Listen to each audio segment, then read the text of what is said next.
I hope that I can still get out of here. I just need to make my body stronger. What I've learned from this place is that despite the time, my body is not hungry. Although, to be honest, I miss the food of the earth. I want Chi-Chi to cook me something. Although for now, I'll settle for some instant noodles.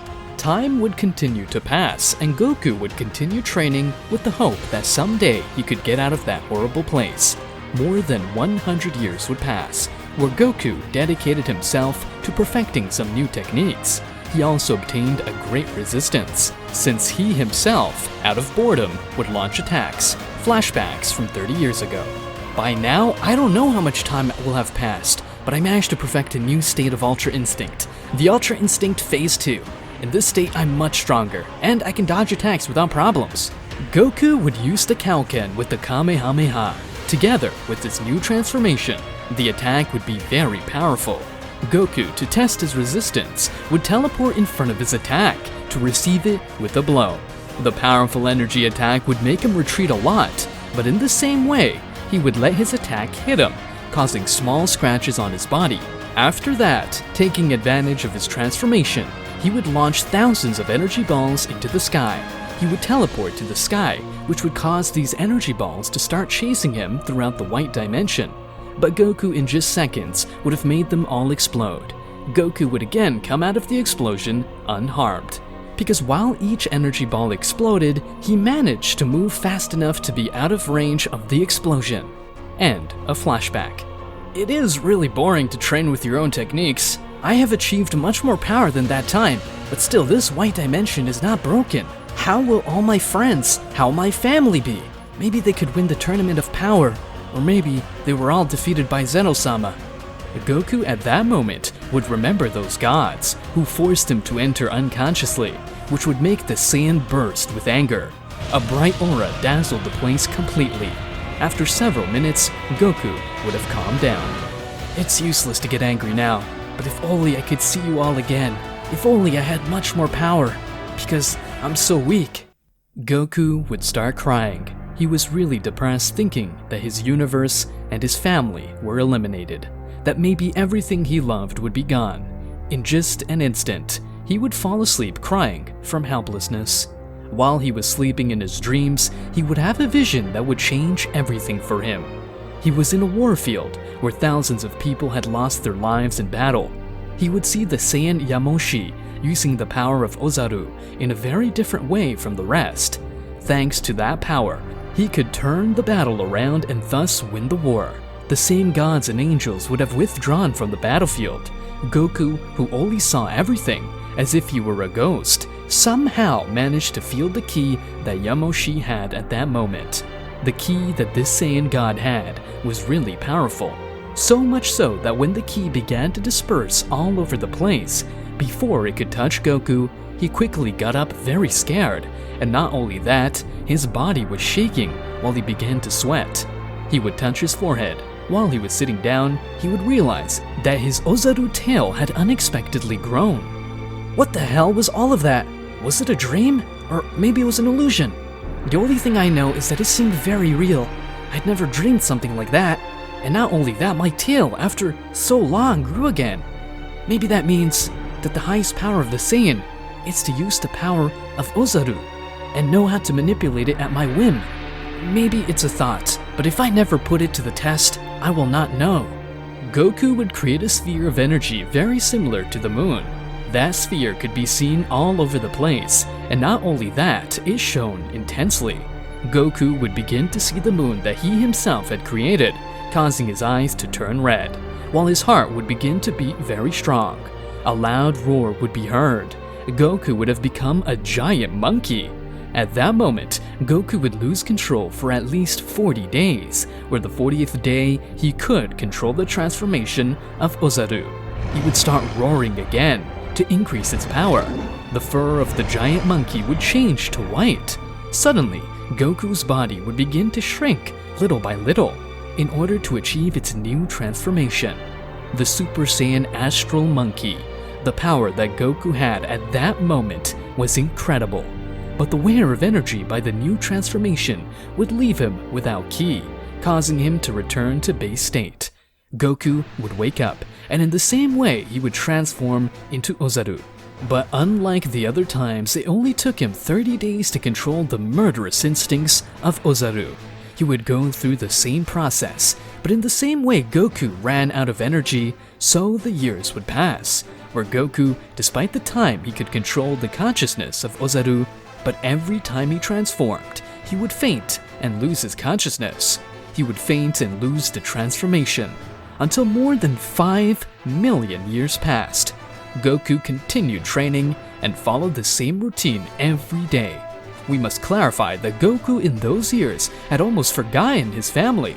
He didn't even know who he was, but his only objective was to be able to transform into the Super Saiyan Astral Monkey. Also, Goku could avoid the process of transforming into Ozaru to simply raise his ki and access the transformation. But no matter how hard he tried, he always ended up fainting. Until one day, after so much. It's been a long time, and I still can't transform. But today, I swear, it will be different. I will change my destiny. Goku would raise his ki. From his body would begin to explode an incredible white aura. From it emanated many rays. His eyes changed color, while his voice only came out a powerful roar. His body would be filled with many hairs. His hairs would grow much more. Goku, after 5 million years, managed to transform into the Super Saiyan Astral Monkey. At last, I can feel it! At last I got it after so many years! I feel this incredible power in my body. This makes me think that all my effort was not in vain. I feel invincible now. Now I just need to control the state to perfection, and I will be ready for my fight against Vegeta. Goku continued training to master his new power. Another 5 million years would pass, where Goku, after all that time, he managed to control the power of the Super Saiyan Astral Monkey. Goku was impatient because he did not know how much time had passed, but he felt that he had been an eternity in that place. He really only became strong to face Vegeta. He only wanted to be able to rest in peace. After fighting with Vegeta, he wanted this to be his last fight.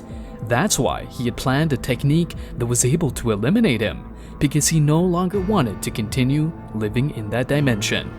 After having his expected meeting with the Prince of the Saiyans, Goku would be in his base state, flying all over the white dimension, until after several weeks, he would meet with Vegeta. Hello Vegeta, it's been a long time. I could really feel that you've become very strong. I really thought you were not alive. I want this fight to be the last. Well, Kakarot, I see that you've also become very strong, but this time will not be like the last time. This time I'm much stronger. I managed to control the power of the gods, thanks to my enormous anger. The feeling of defeat that you left me a long time ago. I never forgot. I'm sick of being number 2. This time I will change that myself. I haven't been able to laugh for a long time, but you really are very proud. I'll show you how hard I've tried. Goku would raise his ki, causing lightning to start falling out of nowhere. A roar would be heard. Goku had transformed into his maximum transformation at that moment. Vegeta, upon seeing Goku's power, would be frustrated since he thought he was the only one who had achieved such a transformation. This would make Vegeta become more angry, and without realizing it, he would have released an overwhelming power. Purple rays would fall all over the place. A purple aura would be present, and a roar of a furious beast would make Goku himself cover his ears. Vegeta had chosen a different path. Instead of having the power of an angel, he wanted to have the power of a god that destroys everything. They both went through the same thing. They fell into despair, and thanks to that, they managed to overcome their limits. I'm surprised, to tell you the truth. I did not realize that you also had your Ozaru tail. But as I said, this time will be different, since I myself will end your life, and I will be the strongest of this place. Vegeta would create 2 balls of Hakai energy in the palm of his hands, thus launching this attack against Goku. The 2 balls of energy that were capable of destroying a universe would go against the Saiyan, but Goku at an incredible speed would deflect them completely, and then launch a powerful Kamehameha against Vegeta. He would use the Hakai power to shatter the technique of Goku, but Goku would launch more than 10,000 attacks. Vegeta, at an incredible speed, destroyed the attacks of Goku as if they were simple paper. That's the best you have, Kakarot. You're really weak. You're just an insignificant insect compared to me. Vegeta would create an energy sword from his hand. The sword would be thrown against Goku, but Goku with his two hands would try to stop the sword.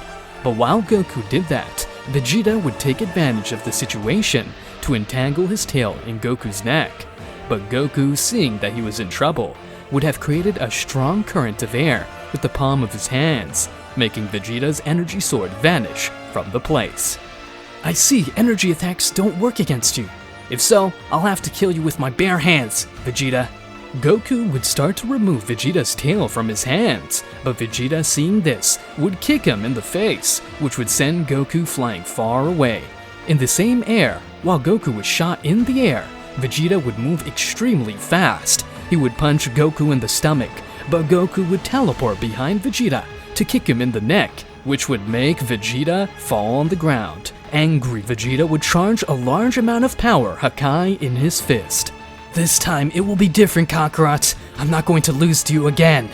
Goku, letting himself be carried away by the emotion of the fight, would have also carried a large part of his power in his right fist, because for millions of years he had not felt that heat from the fight, that adrenaline that made him feel alive. At that moment, then, he would remember his entire career as a fighter, and because his weakness was fighting with very powerful people, Goku, like Vegeta, would start to run very fast. The two had the same goals. Suddenly, the powerful blow would collide in both fists. This attack would make the whole dimension start to tremble. Because Goku and Vegeta didn't know it, but thanks to that powerful attack, the white dimension was finally being completely destroyed. Goku in the clash of fists would increase his ki as much as possible. Just like Vegeta, all this would make them finally expelled from that dimension.